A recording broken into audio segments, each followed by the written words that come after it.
And he, of course, is a great artist, and he's got this art all over his walls, and he gets it at his apartment, and his parents and friends come over to see his apartment. He's got all this art on the walls, and they're going, Roy, what's going on here? And he says, well, I've had all these, visions that the earth is hollow, and this is the kind of stuff we came up with. And they went, Roy, you need to get your head screwed on straight. Are you wearing your foil hat and all this? And he just kind of put them off, and finally they left.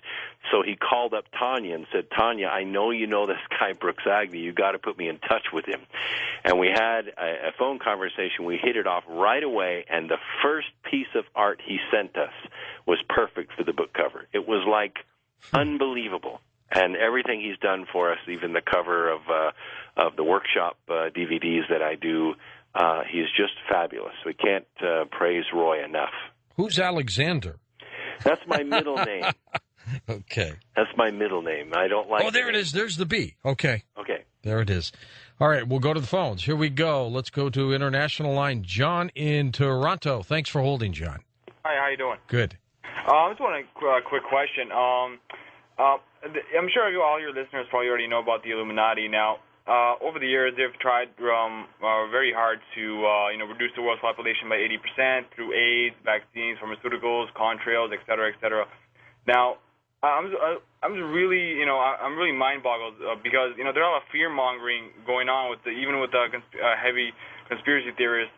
So, do you really believe that 2012 is going to happen? Considering that would wouldn't they just think, okay, you know what, in 2012 people are going to die anyways, so why go through all this effort? Let them die, in 2012. So, do you really believe it's going to happen? I really believe that 2012 is going to happen. I believe it can be cataclysmic. It's certainly predicted to be by all the ancients, and they left us enough evidence that it could happen. But I'm also saying that the reason we are here, the reason we're part of this planet, the reason the stature of beings that are here on this planet right now is because we can group our intention together. We can group, let's call it faith, if you will. And we can move this away from it. And we can ride through this division, this splitting, this rapture, if that's what you want to call it. And we can make it a very positive and wonderful thing. And it doesn't necessarily have to be destruction and fear. And if there is such a body called the Illuminati, they're going to wake up one day, call a war, and nobody's going to show up. There you go. Thank you. Okay, thank you. All right, east of the Rockies, your turn. Deborah in Wisconsin. Hi, good morning, Hey. George and Brooke. Good morning. I want to say a shout-out to my brother David in the Chicago area. I specifically wanted to ask you, Brooke, you made mention of the ancient beings that have remained here on Earth, and that there was a early Christian church teaching which was the doctrine was expelled or not accepted. What was the name of that that you're referring to? You said around the year 300. Oh, yes. Well, we're talking specifically about the Council of Nicaea, and there was one in 310 A.D. Now, it was led by a very charismatic leader who happened to be a government leader whose name was Constantine. He brought in the metropolitan bishops, and the reason he brought them in is because they controlled most of the wealth in government and in the communities. Quite wealthy due to tithing gathered from the peoples, and he needed their allegiance. So he made several philosophical changes and expungements from the gospel because it didn't line up with what he thought would be a good government for the people. Many of the metropolitan bishops disagreed. They were inspired men and led their congregations with fervor and faith, and they were summarily beheaded, and the rest of them fell right in line. What's left is what we call the Biblio, or the Bible. It's a collection of writings and manuscripts that were carefully gathered by force and edited to fit the government's line. Very good. Next up, west of the Rockies.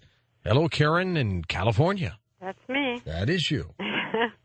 I've heard a couple of things tonight that sounded like what I've read in the Bible when Jesus is supposed to return to the earth. there's supposed to be a very large earthquake, larger than there's ever been on the Earth. You were talking about the core stopping the Earth spinning.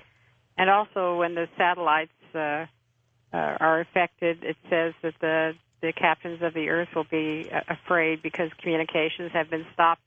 And I was wondering how much of your information that you have is gleaned from the Bible. Well, quite a bit. We take, if you look at Volume 1, we have 44 books, the Popol Vuh, the Kabbalah, the Sefer Yetzirah, the Bible, the Quran, and we glean everything that we can from those books. We tried to create these end times books with the least amount of prejudice, the least amount of single-mindedness that we could. We wanted to bring in all the traditions, all of the ancient observations without guile, without any kind of judgment on it. And when we brought it all together in that manner and coupled it with modern-day physics, the picture was amazingly clear. They sort of coordinate, huh? They sure do. You don't find as much contradiction as you might think, even though there is a lot of contradiction between religions. Mm-hmm. Well, thank you very much. You're very welcome. Mm-hmm. Okay, let's go to James in Oregon. Take it away, James. Hey, how's it going? First Great. of all, Brooks, you are an amazing guest, and you are probably by far the best one I've heard on Coast to Coast so far. Wow, that's amazing. What a great compliment. Sure is. With that said, since our intent creates our own reality, and if we are truly manifesting everything around us, then are we manifesting these Mayan prophecies of 2012? And how does the apocalyptic events of the Book of Revelation come into play? Well, that's a really good question. I guess the main question is the Book of Revelations a record of history or a prediction of the future? Is that a question or an answer? Well, if you read the book Worlds in Collision by Immanuel Velikovsky. Yes, and I have that. I have that back in St. Louis. When it first came out, it was poo-pooed, and there are some people who still call it bad astronomy. But it's kind of amazing how this fits together with things like Sumerian records, Zechariah Sitchin and such. And it seems to have a cosmological record that matches that. And amazingly enough, it looks like it matches Revelations really well, too, even though it's an event that happened long, long ago. Do you tie in 2012 at all with the apocalypse? Well, the apocalypse is kind of a broad brush.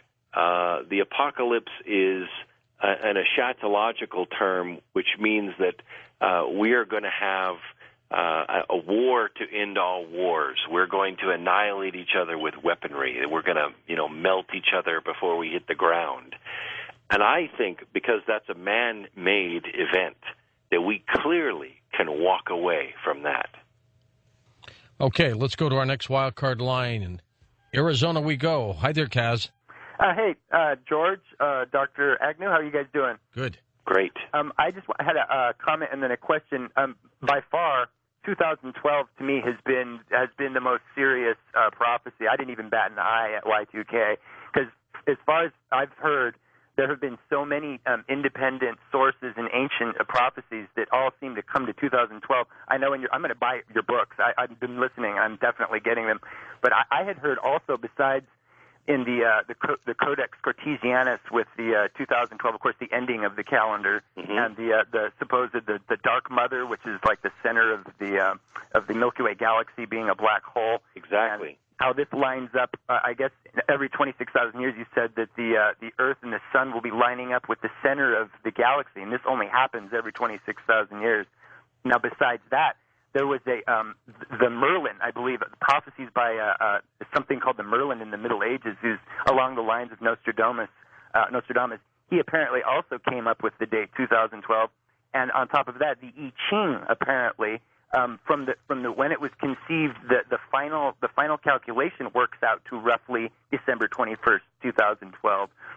I mean, when you have, and then on top of that.